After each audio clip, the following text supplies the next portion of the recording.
Hi, I wanted to take a moment to address some questions I've been getting. The other week, it was all over the news that some changes are happening in the mortgage industry and that Fannie and Freddie Mac are changing their fee structure based on your credit scores. And let me preface this by saying I am not a lender, and therefore I am not an expert on mortgages. And so for this reason, I actually went to my lender partners and asked for their take and their expertise on this. And essentially, in a nutshell, what this boils down to is that if you have a credit score below 680, the fees that would be implemented onto your interest rate are going to be lower than they would have previously been. Now, on the flip side, if you have a higher interest rate, there are some additional charges that are going to be assessed.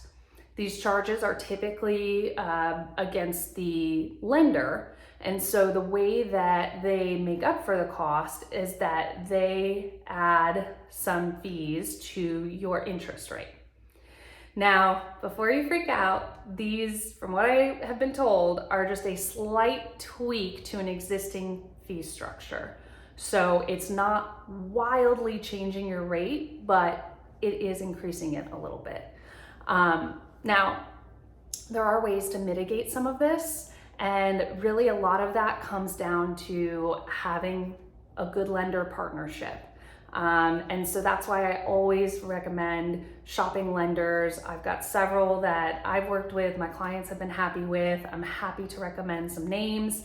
And that way you can kind of talk through different scenarios and see what different lenders are able to do, and make sure that they thoroughly explain, the situation to you and how it's going to impact your mortgage payments.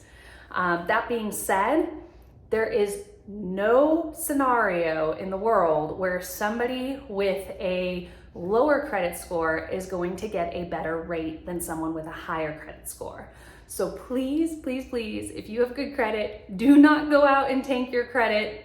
You're still going to come out better in the end for being responsible, having good credit, so on and so forth. But I hope that this clarifies some of what's been in the news lately.